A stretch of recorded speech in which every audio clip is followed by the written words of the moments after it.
Right, ఇక డిబేట్లో participate చేస్తున్నారు కాంగ్రెస్ అధికార ప్రతినిధి మానవతారాయ్ గారు అండ్ బీజేపీ నాయకులు పైలా కృష్ణారెడ్డి గారు, బీఆర్ఎస్ నాయకులు కాంబోజ్ వెంకటేశ్వర్ గారు. స్టూడియోలో నాతో పాటు ఉన్నారు సీనియర్ అనలిస్ట్ రాహుల్ గారు. నమస్కారం అండి అందరికీ.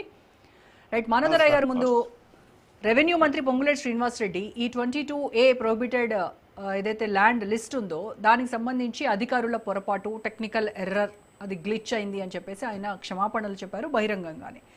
అయితే ఏకంగా 98 లక్షల ఎకరాల భూములు, 10 లక్షల కుటుంబాలకు సంబంధించి అటువంటి వాళ్ళ రిజిస్టర్డ్ ప్లాట్స్ కావచ్చు, ఫ్లాట్స్ కావచ్చు, ఇవన్నీ కూడా ప్రొహిబిటెడ్ ల్యాండ్ లిస్ట్లోకి వెళ్ళిపోవడం అనంటే ఇది జస్ట్ ఒక సాంకేతిక లోపం అని చెప్పి తప్పించుకోవడం అనేది ఎంతవరకు కరెక్ట్? ఇది కావాలనే కమిషన్ల కోసం చేస్తున్నటువంటి డ్రామా అని ప్రతిపక్షాలు గగ్గోలు పెడతా ఉన్నాయి. సో అసలు ఈ 22A ప్రొహిబిటెడ్ ల్యాండ్ లిస్ట్ గురించి ఏం చేయబోతోంది కాంగ్రెస్ ప్రభుత్వం? ఇప్పుడు ప్రతిపక్షాలు అపోహలు సృష్టిస్తున్నాయి. వాస్తవంగా అధికారులు చేసినటువంటి తప్పిదం అది. ఎందుకంటే ప్రభుత్వం అంటే మంత్రులు అంటే జీవోలు చేయగలరు కానీ అమలు చేయాల్సిన బాధ్యత అధికారులదే. అధికారులకు రాష్ట్ర ప్రభుత్వం స్పష్టంగా చెప్పింది. ధరణిలో 22A అనేది ఇప్పటిది కాదు. 22A నిషేధిత జాబితాలో దేవాదాయ, వక్ఫ్ భూములు, సీలింగ్ భూములు, హైకోర్టు తీర్పు ద్వారా సీల్ చేయబడినటువంటి భూములు, కొన్ని మొత్తం 5 రకాల భూములు ఉంటాయి.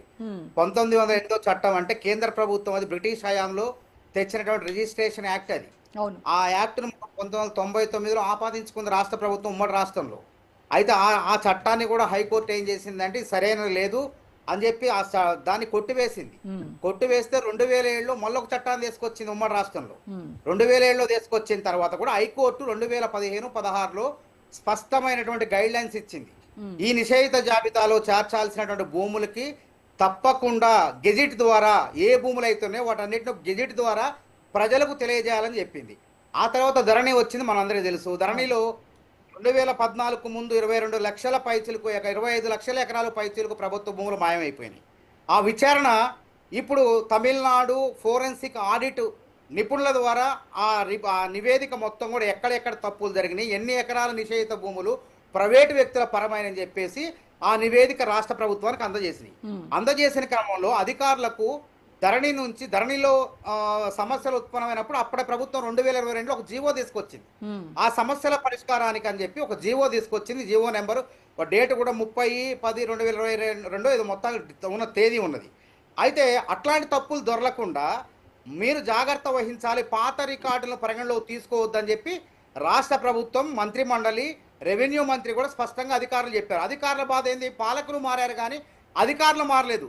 సాక్షాత్తు రాష్ట్ర ముఖ్యమంత్రి భూమిని కూడా 22A జాబితాలో చేర్చారంటే ఎవరు తప్పు అర్థం చేసుకోండి మీరు.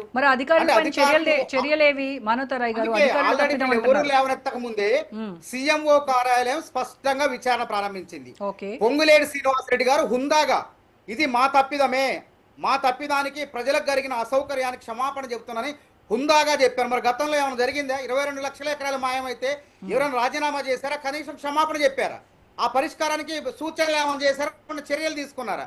ఇప్పుడు కూడా మొత్తం కలిపితే రాష్ట్ర వ్యాప్తంగా అన్ని జిల్లాల్లో కలిపితే వచ్చిన దరఖాస్తుల సంఖ్య అంటే 1200, 1300 ఉన్నాయి మొత్తం.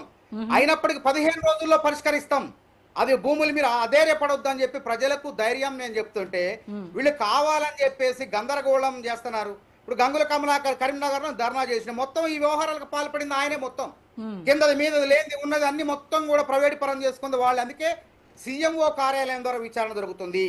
ఆల్రెడీ ఈ వివాదం బయటికి రాగానే ఆ తొలి రోజునే రాష్ట్ర ప్రభుత్వం, ముఖ్యమంత్రి గారు, రెవెన్యూ మంత్రి గారు ఆదేశాల మేరకు 34 భూములకు, ఇట్లాంటి జాబితాలో ఉన్న భూములకు రిజిస్ట్రేషన్లు అయింది. ఇప్పటికీ 300 పైచీలకు రిజిస్ట్రేషన్లు అయినాయి. కాబట్టి ఇక్కడ ఏం జరగలేము. సాక్షాత్తు రాష్ట్ర ముఖ్యమంత్రి ఇస్తే ఇంకెక్క అవినీతి ఎక్కడ జరిగింది చెప్పండి. కాబట్టి అధికారులు ఏం చేశారంటే ఆ వ్యవహారం మొత్తంలో కూడా అధికారులు, గత పాలకులు ఆ గుట్టంతా రట్టుగా పోతుందని చెప్పి దీన్ని పక్కదారి పట్టించే క్రమంలో ఏదో తప్పిదం చేశారు మొత్తానికి. దాన్ని రాష్ట్ర ప్రభుత్వం గుర్తించింది. ప్రజలకు జరిగిన అసౌకర్యాన్ని అందుకు చింతిస్తూ ముఖ్యమంత్రి రాష్ట్ర మానవతారాయ్ గారు మీరు అన్నట్టుగా సీఎం ఉన్నటువంటి ఇల్లు కూడా, ఆ సర్వే నెంబర్ కూడా ఈ ప్రొహిబిటెడ్ లిస్ట్ లో ఉంది కదా. సో దాన్ని వెంటనే మరి సీఎం కాబట్టి వెంటనే హడావిడిగా హుటాహుటిగా దాన్ని సరిదిద్దేశారు. మరి సీఎం ఇప్పుడు స్థాయి వ్యక్తికే ఆ రకమైనటువంటి ప్రొహిబిటెడ్ ల్యాండ్ లిస్ట్ లో పెట్టారంటే ఇక సామాన్యుల పరిస్థితి ఏంటి? ఆయన కాబట్టి ఎలాంటి అప్లికేషన్ లేకుండా ఏం చేయకుండా రోజా సరిదిద్దారు. గారు మరి మాలాంటి మీరు వాళ్ళ చెప్పింది పరిస్థితి నాకు ఏంటి? మీలాంటి వాళ్ళ కోసం ఇది కాంగ్రెస్ ప్రభుత్వం, ఇది స్పందించే ప్రభుత్వం కానీ నియంతృత్వంగా బంధించే ప్రభుత్వం కాదు, గుర్తుపెట్టుకోండి. ఎందుకంటే ముఖ్యమంత్రిగా గత ధరణి పోర్టల్లో అసలు ఇట్లాంటి వివాదం నిశ్చయిత జాబితాలు ఉంటే ఒక కలెక్టర్ ఎస్ అంటే ఎస్, నో అంటే నో. కానీ ఇప్పుడు ఏం చేస్తాను, ఈ భూభారతిలో ఎంఆర్ఓ దగ్గర నుంచి ఆర్డీఓ దగ్గర నుంచి కలెక్టర్ ప్రజావాణిలో కూడా ఈ దరఖాస్తులు వస్తే తక్షణమే పరిష్కరించే విధంగా చర్యలు చేపట్టాలని చెప్పినాం. ఇంత వెసులుబాటుగా భూభారతి చట్టాన్ని తీసుకొచ్చిన అప్పుడు ఆ అనుభవ కాలం ఉండేది కాదు. ధరణి పోర్టల్లో అనుభవదారుడు భూమిని సాగు ఎప్పుడో కొనుక్కొని అనుభవం అనుభవిస్తూ భూమిని ఆ పంటను అమ్ముకుంటున్న అనుభవదారుడికి కాలం లేకపోవటం వల్ల లక్షలాది మంది దగ్గర దరఖాస్తులు తీసుకొని వాటిని పరిష్కరించినాం. కాబట్టి బదలాయింపు, వారసత్వ బదలాయింపు, విరాసత్ అంటాం. ఆ విరాసత్కు సంబంధించినటువంటి స్పష్టత లేదు అప్పుడు ధరణి పోర్టల్లో. ఇప్పుడు విరాసత్ కనుక వారసత్వ భూముల్ని బదలాయింపు అంటే ముటేషన్ అంటే చేయాలంటే 15 రోజులు 20 రోజులు అయిపోతుంది. కాబట్టి ఇది కాంగ్రెస్ ప్రభుత్వం. దయచేసి ప్రజలారా, రాష్ట్ర మంత్రి గారే స్వయాన మీకు జరిగిన మరి మీరు అన్నట్టుగా ధరణి పోర్టల్ నుంచే అసలు అక్కడి నుంచే మొదలైందని అనుకుందాం మీరు అన్నట్టుగానే. మరి మీరు వచ్చేసి ఇప్పుడు 30 నెలలు అయింది కదా, మరి మీరు చేసింది ఏంటి? సామాన్యులకు న్యాయం చేయాలి అనే చిత్తశుద్ధి కనుక మీ ప్రభుత్వానికి ఉంటే వాళ్ళు ఎంత ఇబ్బందులు పడుతున్నారు, పిల్ల పెళ్లికి అమ్ముకోలేక, వాళ్ళ సొంత ఆస్తిని ఆరోగ్యం బాగాలేకపోతే అమ్ముకోలేక. గుర్తుపెట్టుకోండి, చాలా మందికి ఇప్పుడు వినండి, అనుభవదారు కాలంలో దాదాపు గ్రామ రెవెన్యూ సభల ద్వారా దరఖాస్తులు తీసుకున్నాం. 10 లక్షల దరఖాస్తుకు వస్తే అందులో దాదాపు 8-9 లక్షల దరఖాస్తులు పరిష్కరించడం. అందుకే అప్పుడు ఆ రోజుల్లో ధరణికి భూభారతికి నక్కకి నాగలోకానికి ఉన్న తేడా ఉంది. భూభారతిలో కలెక్టర్ దగ్గర నుంచి ఎంఆర్ఓ వరకు దరఖాస్తు వెళ్తే పరిష్కరించాల్సిన బాధ్యతను అప్పగించారు. కానీ జనాలు అట్లా అనుకోవట్లేదు. కేవలం కొత్త సీసాలో పాత సారా. తప్పు. ధరణి గాని భూభారతి పేర్లు మార్పు మాట్లాడతారు. అవి చట్టాన్ని చదవకుండా మాట్లాడే భూభారతికి అదే విధంగా ధరణికి చాలా తేడా వ్యత్యాసం ఉందండి.